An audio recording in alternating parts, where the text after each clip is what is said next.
saltando increíble. ¿What?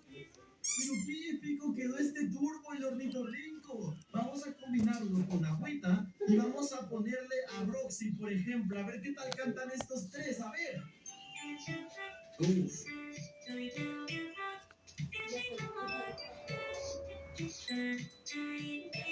Muy buena canción, ¿eh?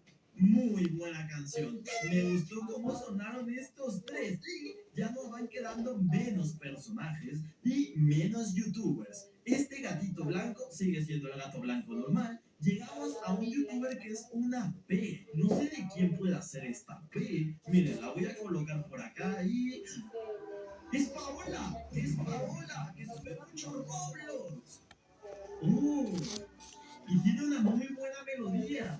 Pam, pam. Paola nos va a servir mucho para hacer combinaciones. Y antes de que convirtamos a todos estos youtubers en versiones aterradoras, tenemos que pasar por encima de Hardred, la calabaza. Digo, no, calabaza no, la mandarina mutante. ¡Oh, mírenla! ¡Aquí está! ¿A poco no eso es una mandarina? ¿Cómo me vas a decir que eso es una calabaza? ¡Míralo! Mira, oh, se le mueven los ojos. ¿Vieron eso?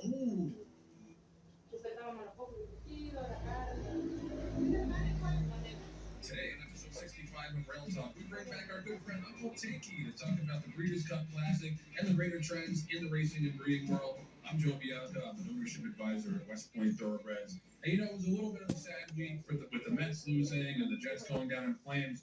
But I got to give a big time shout out to the New York Liberty for their first ever championship. They got it done on Sunday night. The parade is Thursday. I'm going to try to be there. And the only way to fully consummate this and make this a Rail Talk tie-in, Big Ellie the Elephant, you got to come on the show. I know you're booked and blessed, girl, but she's the best mascot in all sports. Shout out to the Liberty.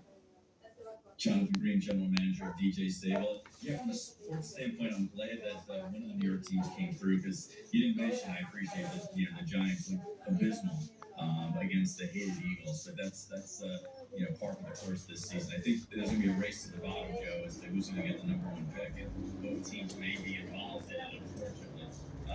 But yeah, I'm looking forward to this great show. Tim is back. He's the room, compared to the two of us for sure, and he's got a lot of interesting insight.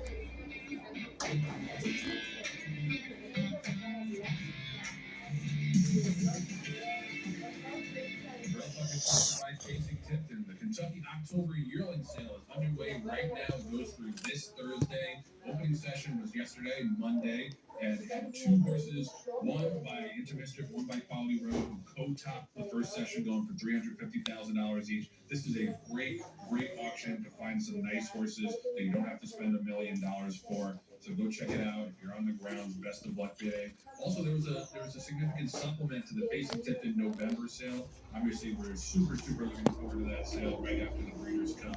I'm saying this right. Rama 12, she won the Prix de la Forêt at Longshot recently, which is a Group 1. She headlines the latest group of the supplemental entries to Facing Tipton's obviously star-studded November sale. She's a 3-year-old daughter of Justified. We're talking a bunch about Justified on this show, and she'd expect her to be super popular along with the tremendous other mares and weanlings, flightline weanlings. That's going to be appointment viewing as well when they start going through the ring. We're really excited for that sale, and best of luck to everybody at Facing on the night of the starts. So we are so thrilled to bring this next guest back to the Rail Talk studio. It's been too long. The wise sage of the Rail Talk family, basically the Dumbledore of Rail Talk. Tony Kovitz, aka Tinky47 Flat on Twitter. Welcome back to the show, Tony. Thanks very much, Joe. It's great to be here again. I've enjoyed watching you guys in action for a few months since I last appeared, but I'm happy to be back, and especially given that there are a lot of interesting things to talk about.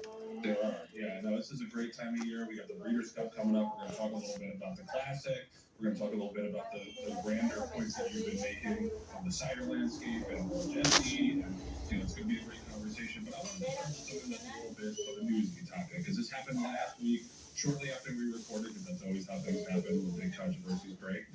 Luan Machado, I don't know if we can put the video up, probably not, but if you haven't seen it, go check on Twitter. Just search Luan Machado. There'll be no shortage of videos of this incident. So basically, he was riding in the last race at Keeneland on Thursday, and he was ahead by like 5, 6 lengths at the 16th hole, and essentially stopped riding, and for an entire 16th of a mile, and got nailed on the wire by a horse who James Graham probably was like, what did I, I must have the horseshoe up my ass for this to be able to happen, me to be able to win this race.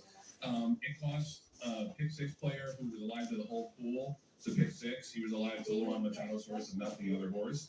And it was, to me, it was pretty clearly an honest mistake because Keeneland has this stupid system where they have two different wires. Then the first wire finished in certain races, and then they have the actual wire. Seems to me pretty obvious that he thought this was the first wire race. Still a pretty egregious mistake, and for him to not even look around or look back or anything to see that the other riders were still riding cost a lot of people a lot of money. He got 3 days suspension, a $2,500 fine. To me, that seemed very, very light, especially relative to the money that he cost other people who were betting on the race. But Tony, you had some thoughts on this on Twitter. Why don't you just start off by saying, what do you think about this punishment for this kind of offense? Yeah, I think the punishment was clearly far too light. But that's within the context of how jurisdictions around the world typically handle these kind of things. In other words, I can be critical of all the penalties that are levied on American riders. But in this case, I thought that it was suggest egregious for a couple of reasons. Um, you know, penalties, all penalties, not just in horse racing, are designed primarily to discourage others from engaging in the same behavior. And as I pointed out on my tweet, if speeding violations cost the offenders $5, it's quite clear that a legal system would be much more dangerous than it is because there's no incentive, there's a disincentive to speed. It's the same sort of thing with the riders.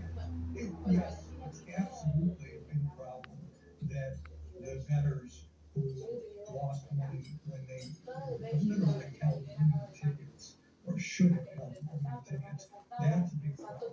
It's also a big problem in the Olympics because there are other riders who earn less. But this particular rider has earned hundreds of thousands of dollars this year alone. This is not discouraging. Now, I agree with you that it was an honest mistake, but I don't really think that is enough to warrant such a light fine. And someone responded on my tweet that very recently in Australia, there was a rider who was penalized for very much the same thing. He eased up for whatever reason, 40 yards from wire, and he got a month suspension. Now, a month suspension, forget about fines, that would sting for any rider. Especially if pick and choose when they're able to serve the suspension. So yeah, I don't think that it's consistent with a much more serious approach to the problem around the world. And I thought that was a pungent example of something that needs to be addressed in the American industry. Yeah, it really had to burn people, I think, who needed that horse to then watch Luan Machado win at like 30-1 in the Perryville and probably beat a lot of people out of tickets because Singapore and Dana was a couple in there. And then he won the Dowager on Sunday. I don't know, it's just the kind of thing that really puts a bad taste in people's mouth. Hey, this guy cost me all this money by, being pretty plainly incompetent, and now here he is winning stakes and beating me out of other tickets. It's really unfortunate. Like, I don't think he should be drawn and quartered like some people on Twitter were saying. But 3 days, and I don't know, it's a pattern in racing where people just get slaps on the wrist if he can even call